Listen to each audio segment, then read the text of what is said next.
Good evening, my children. You've come to listen, not for forgiveness, but for truth.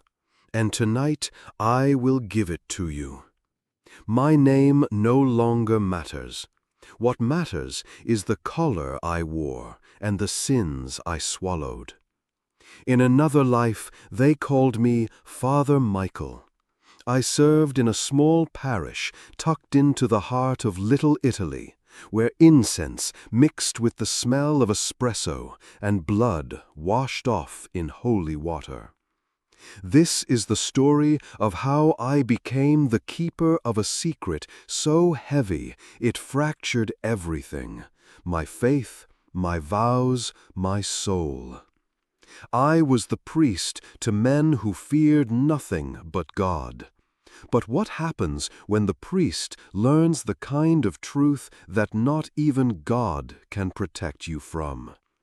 Bless me, Father, for I have sinned. It was a Thursday evening in March, just after Stations of the Cross. The church smelled of melted wax and wet stone. Rain tapped against the stained glass windows like impatient fingers. The sanctuary was quiet, too quiet, except for the soft creak of the confessional door as it opened. I stepped inside, the way I always did, slow and reverent, like I was entering a tomb. On the other side of the screen, I heard breathing, heavy, controlled, and familiar. "Bless me, Father, for I have sinned," came the voice. I knew it immediately. Silvio Silk Moretti, consigliere to the De Santis family, the velvet glove over the iron fist. His voice had the calmness of a man who planned deaths over espresso. He wasn't a regular confessor. Men like him came when the burden got too loud, when even whiskey and silence couldn't drown it out. I waited. You learn not to rush a man like Silk. "It's been years, Father," he said, exhaling. "But I need this off me. What I say, it stays here, right? Even if it's blood." "You know the rules," I answered. "What's said in this box stays with God." Another pause.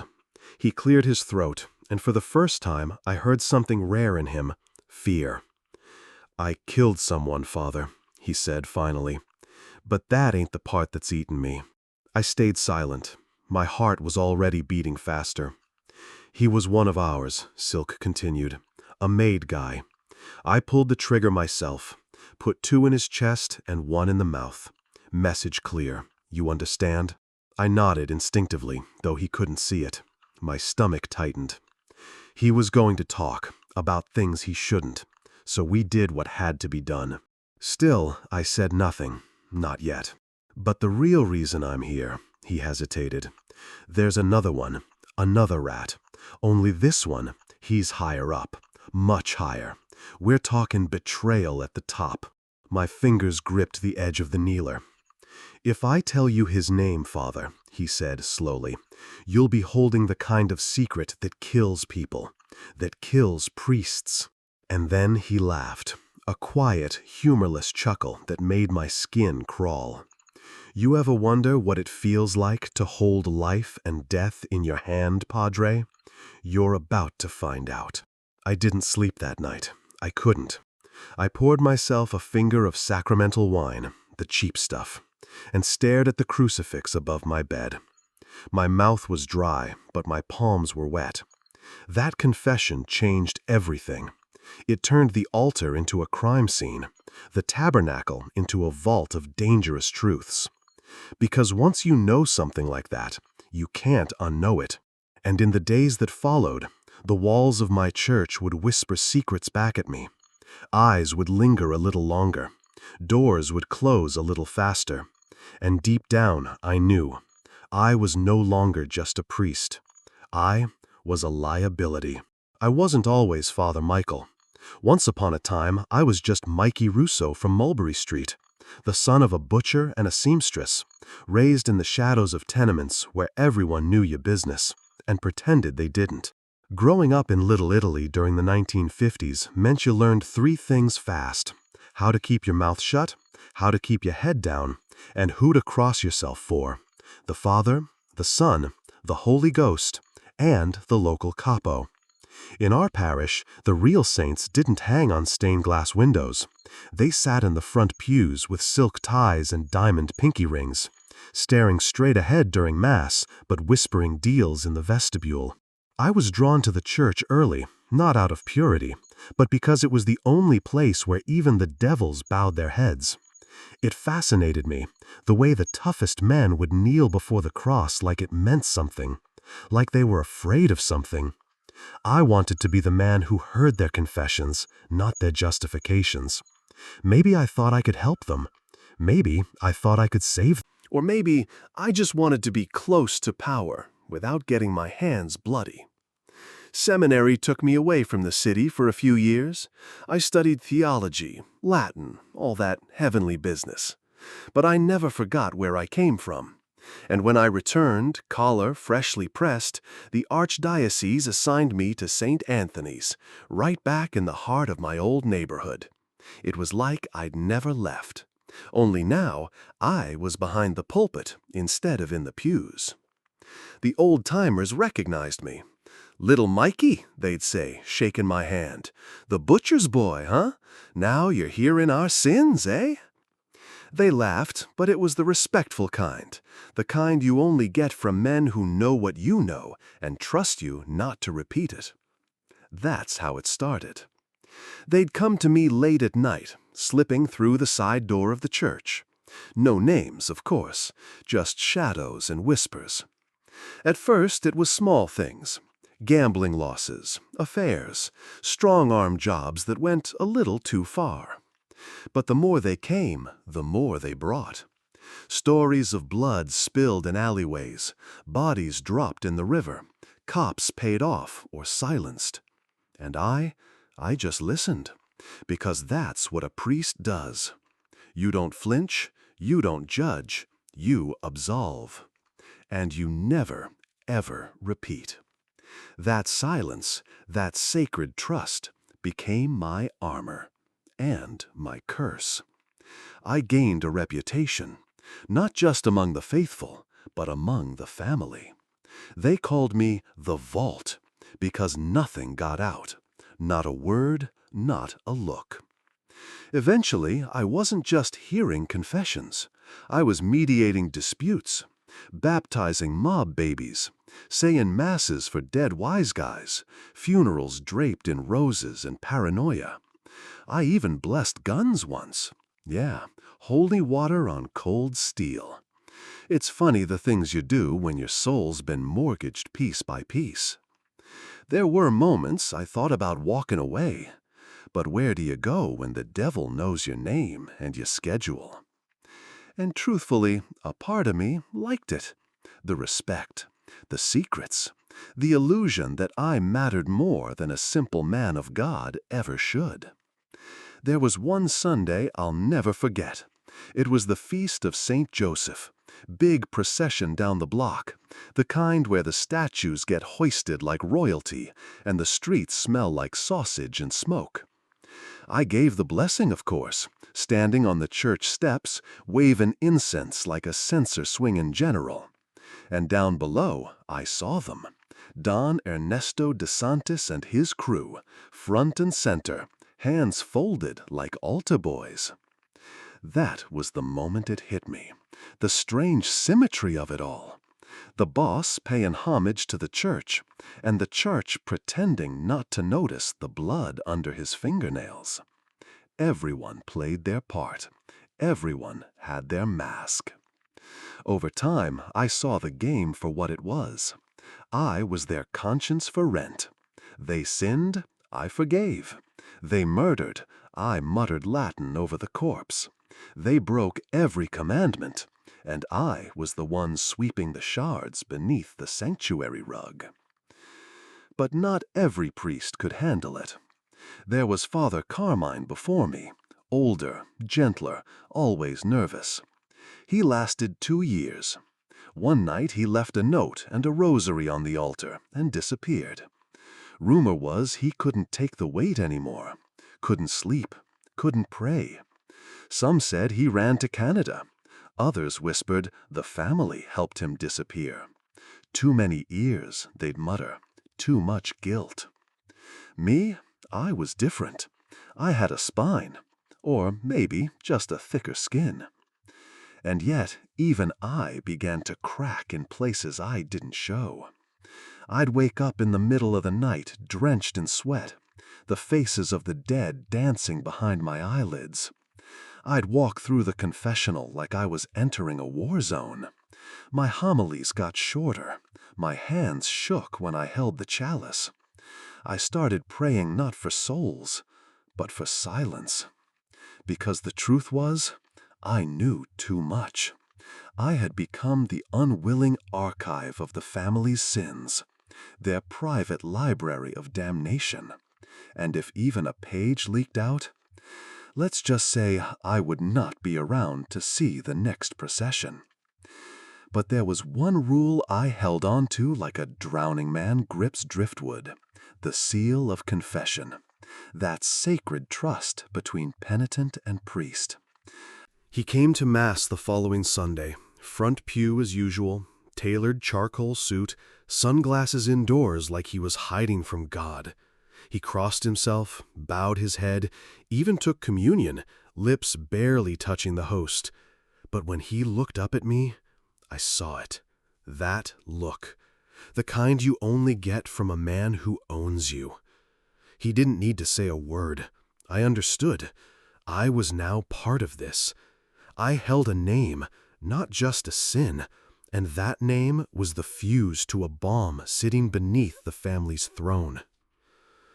I told myself I wouldn't ask, that I didn't want to know, but my heart was already playing detective. Who was it? Who could betray the DeSantis family from the inside?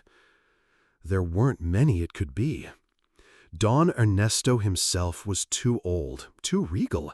His nephew, Vinny? Maybe. He was flashy, sloppy, but not smart enough to pull off a betrayal of that scale. Salvatore, the underboss, he had brains and ambition. Or maybe it was one of the old-timers, the ones who'd survived 3 wars and 5 dawns, tired of the blood and politics. Every time I tried to guess, I felt the walls of the rectory close in. Meanwhile, pressure was mounting from the other side, the church. A Monsignor from the archdiocese dropped in unannounced, all smiles and stiff collar. Said he'd received concerns about St. Anthony's. Too many funerals, too many luxury cars parked outside, too many whispers. "We serve God, not criminals," he said pointedly. I nodded. "Of course, Monsignor." He gave me a warning smile. "Be careful, Father Michael. Confession is sacred, but even God doesn't protect fools." And then he left me with a stack of diocesan policies thicker than a bookie's ledger. I sat there afterward, staring at the crucifix. My mouth was dry, my stomach churned. Because I realized something sickening. Both sides knew I was valuable, and both sides knew I was vulnerable. But only one of them killed to keep secrets. Then came the second blow. Another visit to the confessional, this time not from Silk. A young soldier, barely old enough to shave, trembling behind the screen. His voice cracked with fear. "Father, something's wrong. There's gonna be a hit, soon. Someone big. I wasn't supposed to hear, but I did. I think they know." "Know what?" I whispered. He hesitated. "That someone's talking. That someone inside is feeding info to the feds." I froze. He kept going. "There's talk of cleaning house, and I heard your name, Father. Just be careful." He made the sign of the cross, got up, and vanished. That night, I didn't sleep at the rectory. I took a room above Carmine's Bakery on Grand Street, old favor owed. No one knew I was there. I sat in the dark, listening to every creak of the floorboards, clutching a rosary like a knife. My oath to the church bound me to silence, but my conscience, my survival, screamed for action. I was now walking the razor's edge between sin and salvation, between God and the gun. It wasn't long before the tension broke the surface. The family started circling its wagons. You could see it in the way they moved. Tighter formations, more muscle at every gathering. Fewer smiles, more whispers. The regulars at Mass weren't making eye contact anymore. Some stopped coming altogether. And those who still did, their confessions turned strange. They weren't confessing sins. They were confessing fears. "I think they're watching me, Father. They said I'd be next if I talk. Silk's been meeting with guys off the books, guys we don't know." I kept my face still. I offered absolution like I always did. But inside, my mind was racing. Then came the night I couldn't pretend anymore. It was after a funeral, another young wise guy, another set of grieving women in black veils and men who showed no emotion. I was cleaning up the sacristy, removing the oils and incense, when the back door creaked open. I turned, expecting an altar boy or maybe a parishioner with questions about the service. It was Silk. No ceremony this time. No suit, just a dark coat, gloves, and eyes like cold steel. "You got a minute, Father?" I nodded, setting the chalice down. He shut the door behind him, locked it. "You've heard things, haven't you?" I didn't answer. He stepped closer. "I know you've been hearing things, and I know you've been staying quiet. That's good. That's real good. But I need to know something." He looked me dead in the eye. "If the time came, if everything fell apart, would you stay loyal to your flock or to the church?" I opened my mouth, but no sound came out. "That ain't a trick question," he said softly, "because soon you might have to choose." Then, almost as an afterthought, he pulled a small envelope from his coat and set it on the table beside the Bible. Thick, unmarked. "For the parish," he said, "for the poor. Consider it a tithe." And just like that, he left. I didn't touch the envelope. I stared at it for hours. Then I burned it in the censer. 2 days later, I found a note slipped under my door. No signature, no handwriting I recognized, just one sentence. "He knows you know." I packed a bag that night, just essentials. Passport, a little cash, my breviary. I'd made up my mind. I was going to the bishop.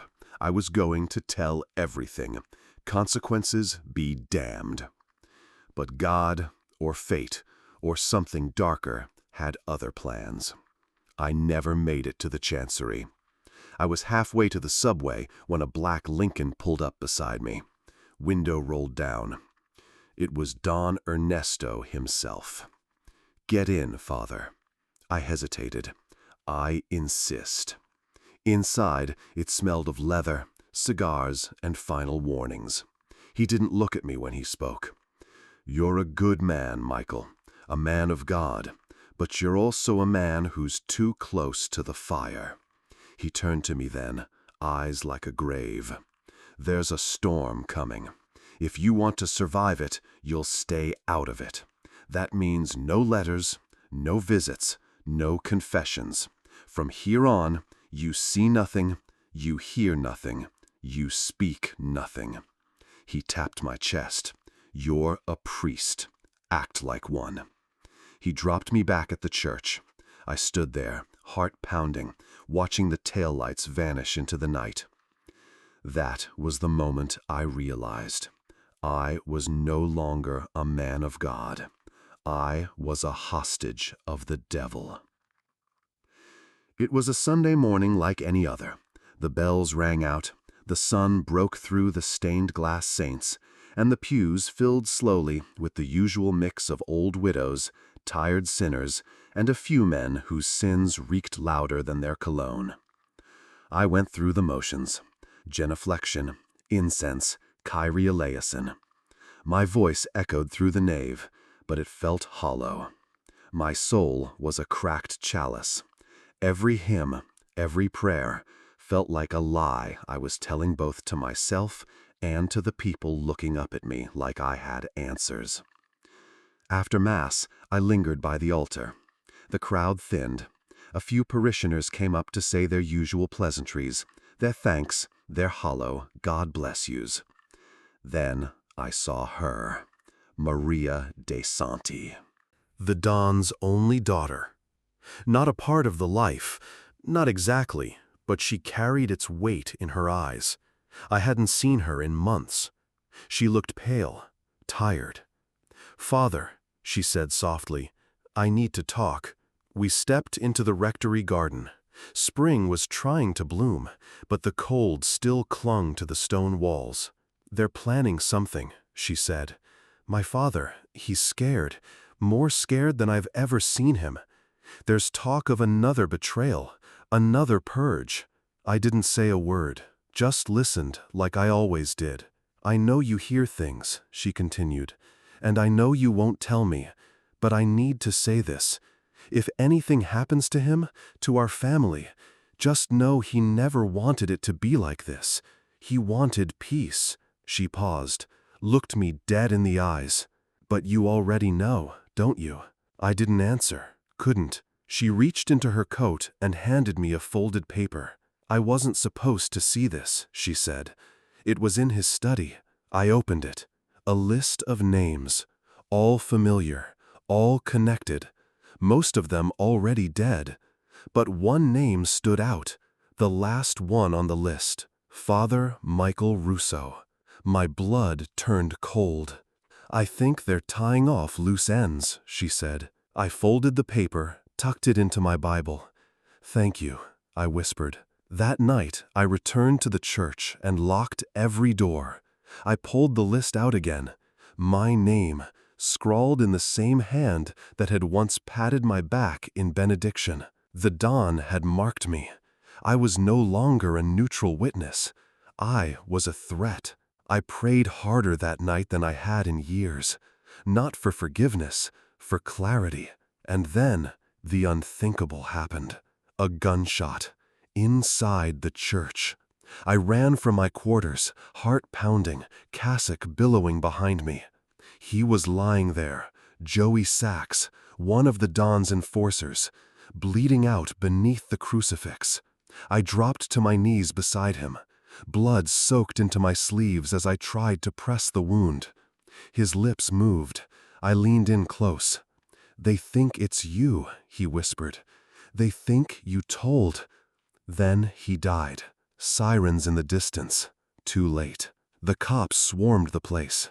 One of them, a detective I vaguely recognized from old days of parish charity drives, pulled me aside. "We got word there's an informant close to the family, real close." I stared at him, my mouth dry. "You wouldn't happen to know anything about that, would you, Father?" I shook my head slowly. He nodded, but his eyes said he didn't believe me. From that moment on, I knew. The time for silence was over. Either I'd come clean and risk everything, or stay quiet and become a memory beneath a marble plaque and fresh roses. The parish was shut down for the day, police tape across the doors, detectives crawling over pews like termites. News of a murder inside St. Anthony's spread faster than incense on Easter. "A holy place defiled," the headline screamed. I stayed in the rectory, staring at the names on that cursed list. I didn't eat, I didn't sleep, just prayed, though the words rang empty. "Deliver us from evil." But what if the evil wore your own collar? Late that night, I heard a knock. Not on the door, on the stained glass. It was a signal. 3 soft taps. The old code the DeSantis crew used when they didn't want to be seen on the front steps. I moved through the darkened church, heart in my throat, hand on the crucifix around my neck like it could stop a bullet. I opened the side door. Vinny DeSantis stood there, the Don's nephew, eyes bloodshot, coat damp from rain. He stepped in without a word and walked straight to the confessional. I followed. He didn't kneel, just sat there, elbows on his knees, breathing heavy. "I don't know who to trust anymore, Father," he muttered. "The old man's losing it. Silk's playing both sides, and now Joey's dead." I waited. "I think you know something," he said, "and I think that's why they're watching you." His gaze locked on me. "Did you talk, Father? To the feds? To anyone?" "No," I said. "Swear on your collar." I looked him square in the eye. "I swear."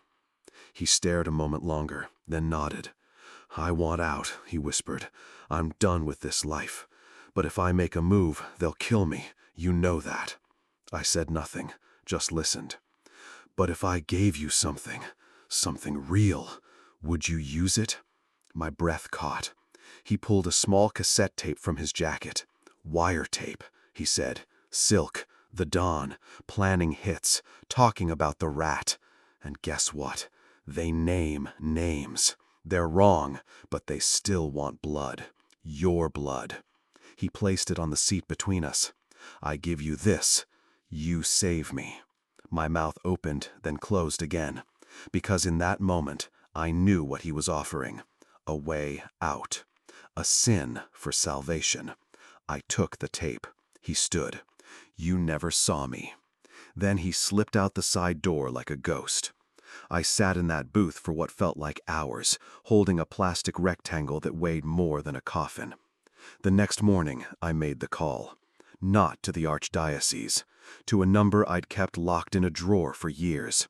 A contact. Quiet. Federal. No badge. No promises. Just one sentence. "I'm ready to talk." The storm had arrived, and I was either going to drown in it or light the match that burned it all down. The day I disappeared, the church bells still rang. I gave my final mass under a gray sky. No announcement, no fanfare, just ashes to ashes, dust to dust, and one last prayer for souls already lost. The feds came for me before dawn the next morning. Plain sedan, no sirens. I was bundled out through the sacristy door with nothing but the clothes on my back, a rosary in my pocket, and the guilt of 1,000 secrets pressed into my spine like a second collar. Witness protection is less cloak and dagger than you'd think. No priest's robes, no incense, just a new name, a new town, and instructions. Don't call anyone, don't go near churches, don't look back. They sent me somewhere anonymous. Flat land, no ocean, no basilicas. A rented room with beige walls and a cross that looked like it came from a thrift store. I worked at a hardware store under the name Mike Russo. Fittin', I guess. Back to being just a kid from Mulberry Street. The trial came months later. Don Ernesto de Santos, convicted on racketeering, conspiracy to commit murder, tax fraud. Life in federal lockup. Silk Moretti vanished before he could testify. Rumor was he skipped to Venezuela. Rumor was he didn't make it past Staten Island. Either way, he was gone. Vinny? He vanished too. My guess? New name, new life, just like me. Maybe he's flipping burgers in Florida. Maybe he's teaching chess in Nebraska. Who knows? The family shattered. Not overnight, but cracks spread fast in marble once the hammer hits. And me? I survived. Barely. But survival isn't peace. It's just a slower kind of death. I stopped praying for a while, stopped going to church. My faith became a thing I used to know, like Latin or the sound of my mother's voice. But late at night, when the silence grew too loud and the old ghosts came knocking, I'd find myself clutching that rosary again. The beads still felt the same, cold, familiar, heavy. There are days I wonder if I did the right thing. If betraying the confessional, that sacred trust, damned me more than anything else ever could. But then I remember Joey Sachs, bleeding out beneath the crucifix. I remember the look in Maria's eyes when she handed me that list. I remember my own name at the bottom of it. Sometimes, Survival is the only absolution we're granted. And the church? It moved on. They sent a new priest, younger, cleaner, the kind who preaches about hope and mercy without understanding what it means to stare into the abyss and see your own collar reflected back. He'll learn, or he'll run, or he'll die. As for me, I still wear black, habit, I suppose. People think I'm a widower, quiet, polite, never talks about his past. They're not wrong, because the man I was, he died back in Little Italy, buried under stone and silence.